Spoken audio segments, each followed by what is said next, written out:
입니다. 열심히 기다리기. 중국발 전염병으로 인해서 전 세계가 고통을 받고 있는 시대입니다. 우리가 지나간 역사를 돌이켜 돌아보면 이미 전에 유럽을 휩쓸었던 흑사병도 시간이 오래 걸렸지만 그래도 다 지나갔습니다. 또 오래전에 이제 스페인 독감이 유행했을 때에도 그때도 많이 유행했지만 그것도 지나갔습니다. 어떻게든 이 인류는 그런 어려운 재난도 잘 이겨냈던 것을 우리가 봅니다. 그리고 하나님께서는 그 재난, 그 전염병을 사용하셔서 자신의 백성들을 징계하시는 하나의 도구라는 것도 우리 최근 담임 목사님의 말씀을 통해서 듣고 배웠고 그래서 알고 있습니다.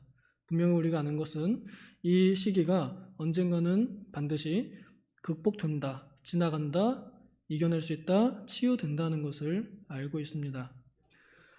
저는 이 극복될 때까지의 기간을 기다리는 시간이라고 생각합니다. 하나님께서 언젠가 우리들의 그 회개의 자세를 받아들여 주시고 그래서 전 세계를 다시 치유시켜 줄 그때까지 우리는 기다리는 기간을 지금 지나가고 있는 중이라 생각합니다. 그때 이 지나가는 기간이 좀 지루하지 않으면 좋겠다는 생각이 들었고, 그러면 어떻게 하면 이 지나가는 시간, 이 기다리는 것을 좀 더 즐겁게 기다릴 수 있을까 생각했을 때 드는 말씀이 오늘 이 내용입니다. 열심으로 하나님의 치유를 기다리면 우리는 지루하지 않다, 즐겁게 기다릴 수 있다 하는 것입니다.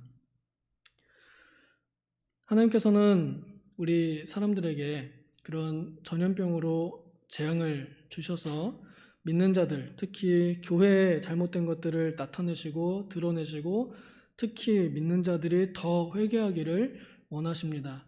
그래서 많은 믿는 사람들이 이 중국 바이러스를 남의 탓으로 돌리지 않고 교회들이 스스로 자복해서 우리의 죄입니다 하고 이렇게 스스로 겸비하는 그런 모습들을 많이 보여줍니다.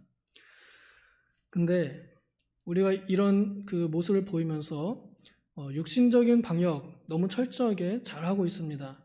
그 철저한 그 방역 자세에 대해서는 누가 뭘 할 것이 없습니다.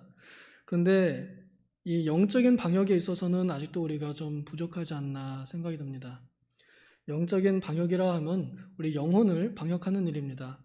육신에 마스크를 쓰고 손을 깨끗이 씻고 사람들과의 거리를 이렇게 두듯이 우리 영적으로도 마스크를 쓰고 죄가 못 들어오도록 막아야 하고 또 죄가 손에 묻지 않도록 또 죄가 가깝지 않도록 거리를 띄우는 그런 영적인 방역이 필요합니다. 우리 성경이 그리스도인들에게 그런 영적인 방역을 제시해주는 하나의 단어는 바로 거룩함이라고 할 수 있겠습니다. 디모데전서 4장 5절에 보면 하나님의 말씀과 기도로 거룩하여진다라고 말씀합니다.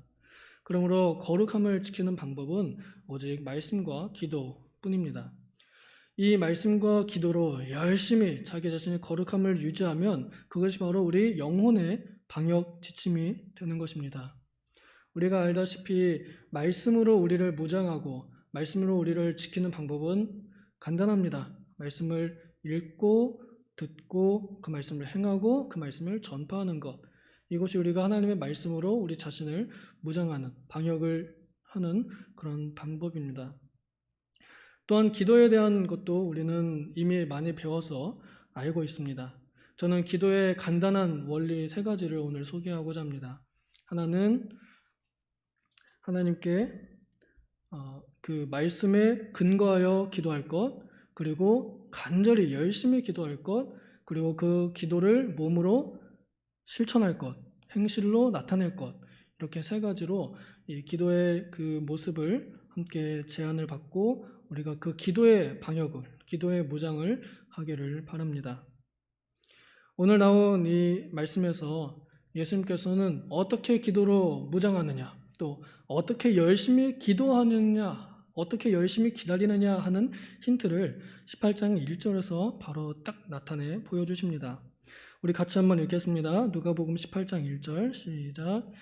예수께서 그들에게 항상 기도하고 낙심하지 말아야 할 것을 비유로 말씀하여. 항상 기도하면 낙심하지 않습니다. 항상 기도하는 것이 그 방법입니다. 여기서 항상 기도한다고 할 때 그 다음 내용들을 이제 보면 알겠지만 그냥 가만히 기도하는 것을 두고 항상 기도한다라고 말하기는 어렵습니다. 물론 그냥 항상 기도하는 것 자체가 이미 열심을 가지고 있다는 하나의 간단한 증거가 되기도 합니다만 이 항상 기도하는 것은 그만큼 마음을 쓰고 있다는 뜻입니다. 오래전에 들었던 간증인데요. 사업을 하다 쫄딱 망한 사람이 교회는 다녀요. 근데 교회 가서 하는 기도가 하나님 나를 살려주세요 이것밖에 없습니다. 뭐 앞에서 인도하는 사람이 나라를 위해서 기도합시다. 국가를 대통령을 위해서 기도합시다. 누구를 위해서 기도합시다. 그런 하나도 안 들려오고 그저 살려주세요 이것만 기도했다고 합니다. 그게 바로 진짜 항상 기도하는 그런 간절한 기도라는 하나의 예시가 됩니다. 오늘 나오는 이 억울한 과부의 기도 또한 그러한 열심 있는 간절한 기도라는 것을 우리가 다 알고 있습니다. 이 과부는 낙심하지 않을 수밖에 없었습니다. 왜냐하면 낙심할 틈이 없었기 때문에 그렇습니다. 항상 기도했기 때문에 낙심할 틈이 없습니다. 사실 우리 성도들이 낙심하고 넘어지는 이유는 기도하지 않기 때문에 항상 기도하지 않기 때문에 그 기도하지 않는 틈을 타서 마귀가 들어오기 때문에 우리의 마음이 무너집니다. 사실 그리스도인들은 우리가 영적으로 바쁘지 않으면 영적으로 너무 평안하면 오히려 그것이 더 큰 함정에 빠지는 위기가 되기도 합니다. 그렇기 때문에 우리 이 코로나 시기를 지나가면서 육신적으로는 굉장히 편해졌습니다. 집에서 스마트폰 켜면은 그냥 바로 예배가 나오고 기도회가 그냥 바로 나오는 그런 편안함 속에 있지만 그래도 꾸역꾸역 우리가 마스크 쓰고 현장에서 예배를 지키는 것 또한 하나님께 더욱 그 마음을 나타내는 하나의 행위입니다. 여기 나오는 그 비유를 보면 예수님께서 이렇게 말씀하시죠. 한 도시에 어떤 나쁜 재판관이 있었다. 나쁜 판사가 하나 있었는데 그 사람의 이야기를 한번 들어봐라. 어떤 한 억울한 과부가 가서 매일 그 나쁜 재판관에게 자기의 억울함을 풀어달라고 호소했다. 그랬더니 이 사람이 처음에는 사람도 무시하고 하나님도 무시하는 나쁜 사람이었는데 그럼에도 불구하고 귀찮아서 그걸 들어주려고 마음먹었다. 너네들은 그 나쁜 재판관이 한 말을 잘 들어보아라 하고 6절에 말씀하십니다. 그러시면서 하물며 하나님께서 그 밤낮 부르짖는 자의 기도를 안 들어주시겠냐 이렇게 말씀하십니다.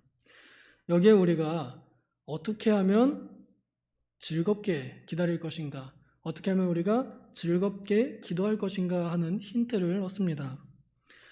보면은 3절에 보면 자주 그에게 가서라는 문장이 있습니다. 자주 그에게 가서. 이 말씀은 이 과부가 기도한 것을 실제로 정말로 행동했다는 것을 나타내 보여줍니다. 이 과부는 그 일이 언제 될지 모릅니다. 아마 평생 죽어도 그 재판이 신청이 되지 않을 수도 있습니다. 그러나 될 때까지 간 것입니다. 그래서 이 과부가 재판관이 귀찮아하는 그런 이상한 일이 일어나서 일이 해결되기까지 하나님께서는 우리 믿는 사람들로 하여금 하나님께 오히려 그 나쁜 재판관보다 더욱 선하신 하나님께서 더 잘 들어주실 테니까 끝까지 기도하되 그 기도의 행위를 멈추지 말라 하는 것을 교훈으로 주십니다. 이때 이 여자가 했던 그 말의 음성의 높이가 여기에는 우리는 알 수 없습니다. 내 원한을 풀어주소서라고 하는 게 내 원한을 풀어주소서, 내 원한을 풀어주소서 이 정도 소리였을지 내 원한을 풀어주소서라고 그 목소리를 높였을지 우리는 알 수 없습니다. 그런데 기도의 간절함을 나타내는 그 한 사람이 바로 이 18장 후반부에 나타나 있는데요. 다른 성경에서는 바디메오라고 그 이름이 소개된 사람입니다. 그 사람이 맹인이었는데 예수님께서 지나가신다는 얘기를 들을 때 다윗의 자손 예수여 나를 불쌍히 여기소서라고 한번 외칩니다. 그랬더니 사람들의 반응이 야 조용히 해 너 가만히 있어 기도하지 마 이렇게 핍박하기 시작합니다. 기도한 자를 핍박합니다. 그때 그 사람의 태도가 더욱 크게 소리 질렀다라고 표현되어 있습니다.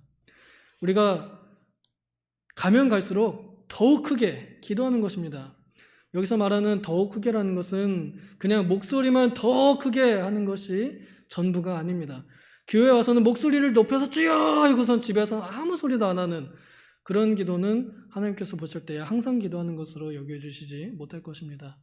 또 교회 와서는 주여 하고 열심히 기도해놓고서는 몸으로는 전혀 행동하지 않는 것, 그 기도하는 것이 완전히 거짓말 되어버리는 그러한 것도 하나님께서 인정하시지 않으실 것입니다. 하나님께 마음을 다하여 기도하는 자세, 이것이 우리가 가지는 영적인 간절함입니다. 마음을 다한다는 것은 딱 그거 한 가지만 계속 기도한다는 것이요. 그러니까 항상 기도한다는 말에 그 힌트가 다 있는 것입니다. 우리가 열심히 한다라고 할 때 그 열심히 하는 사람을 보면 그 사람은 항상 그거 하고 있습니다. 아, 얘가 봐도 맨날 저 일을 하고 있고 이래도 저 일을 하고 있고 그러면 진짜 열심히 사는구나. 열심히 하는구나 그 일을 이렇게 생각하듯이 하나님 앞에 늘 꾸준하게 기도하는 사람, 그리고 핍박이 올수록 더욱더 세게 기도하는 사람, 더욱더 간절하게 기도하는 사람이 바로 더 열심히 기도하는 사람입니다. 하나님의 약속은 반드시 이루어집니다. 하박국 2장 3절에 보면 이 묵시의 말씀은 확실하다. 그리고 때가 있다. 반드시 이루어질 것이고 속히 이루어질 것이고 지체되지 않을 것이다. 라고 이렇게 약속의 말씀을 주셨습니다. 하나님의 이 약속의 모든 말씀은 반드시 이루어집니다. 그렇기 때문에 우리는 기도할 때 하나님의 말씀을 근거로 기도합니다. 하나님의 신실하신 약속의 말씀에 근거하여 하나님의 뜻대로 구하면 다 이루어 주실 것을 믿고 간구하는 것입니다.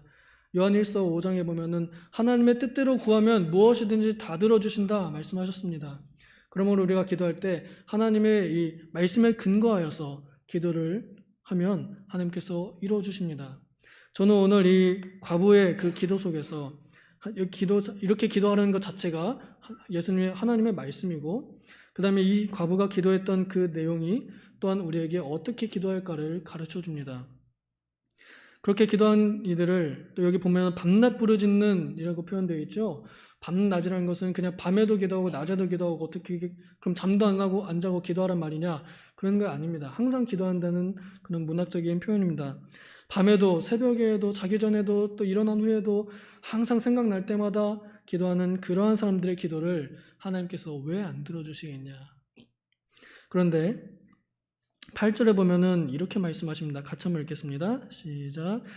내가 너희에게 이르노니 속히 그 원한을 풀어주시리라.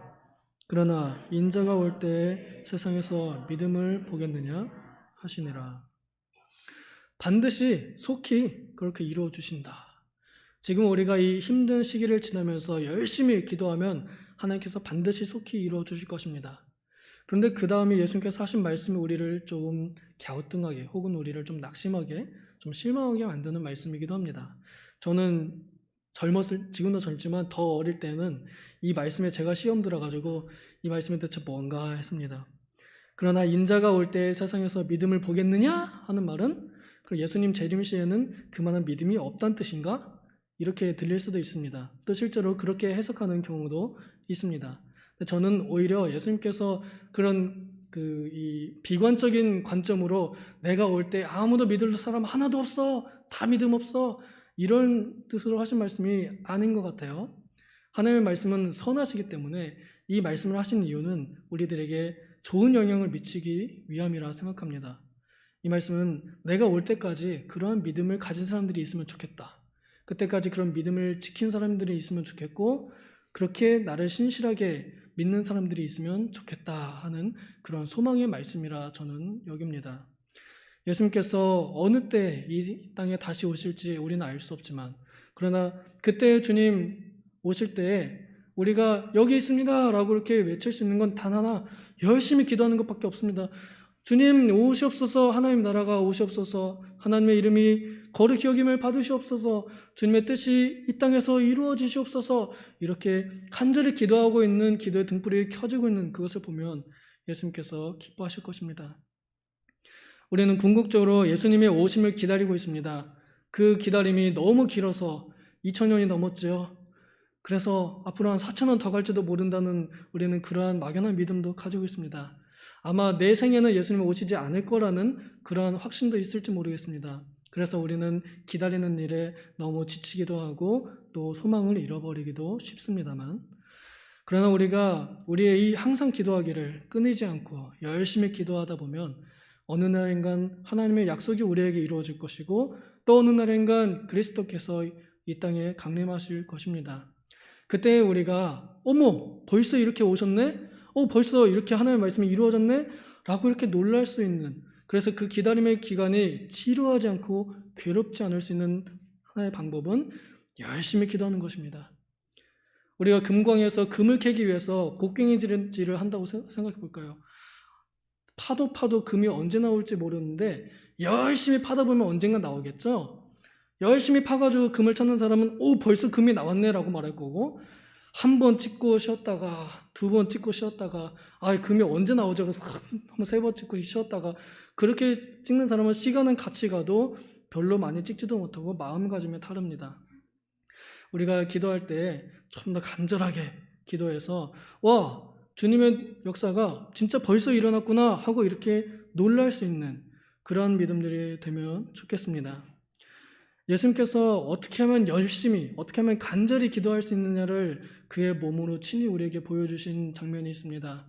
누가복음 22장인가 보면 예수님께서 그 기도하시는데 땀이 핏방울처럼 떨어졌더라 하는 그런 문장이 있습니다. 예수님께서 그 몸을, 우리와 똑같은 몸을 입으셨으면서도 간절하게 기도해서 땀 흘려, 그리고 그 땀이 오히려 피가 되어 보일 정도로 열심히 힘내서 기도하셨던 그 모습은 우리에게 어떻게 우리가 더 열심히 기도할 것인가 하는 것을 하나의 형상으로 보여주고 있습니다. 우리가 기도할 때, 저도 아까 여기 오면서 기도하면서 이 말씀을 내가 전하긴 해야 되는데 지나간 날들을 보니까 난 기도 정말 대충 했구나. 내가 이렇게 설교할 만한 자격이 못 되는데 참 너무 부끄럽다 이런 생각이 들었습니다만, 그러나 그런 판단은 하나님께 맡기고 오직 우리는 이제 남아서 하나님 앞에 열심히 뜨겁게 기도하는 일만이 남아 있습니다. 우리가 지나가고 있는 이 어두운 밤을 순순히 받아들이지 말고 뜨겁게 저항하며 뜨겁게 기도하며 이 시기를 지나가면 좋겠습니다. 그러면 어느 날 밝은 햇빛이 우리에게 비칠 것입니다. 기도하겠습니다. 하나님 아버지, 우리가 걷고 있는 이 밤은 너무 길고 또 너무 어둡습니다. 그리고 너무 위태롭습니다. 언제 우리가 쓰러질지 모르고, 언제 우리 가게 문이 닫힐지 모르고, 언제 우리 집이 무너질지 모릅니다. 그러나 하나님, 우리는 알고 또 우리가 믿는 것은 하나님께서 택하신 부르신 자들의 밤낮 부르짖는 그 기도를 절대로 잃어버리지 않으시고 또 속히 응답하여 주신다는 것을 알고 믿사오니, 신실하신 주님의 그 신실한 약속이 우리에게 속히 이루어짐을 보기 위하여 우리는 간절히 찾아가고 간절히 기도하기를 원하오니, 주님, 우리들의 연약한 마음에 불을 지펴서 성령의 불길로 태우셔서 우리를 더욱더 땀 흘려 기도하는 자로 세워주시옵소서. 그리하여 이 어두운 밤을 우리가 속히 지나가는 자들로 견뎌낼 수 있도록 도와주시옵소서. 감사드리며 예수님의 이름으로 기도하옵나이다. 아멘.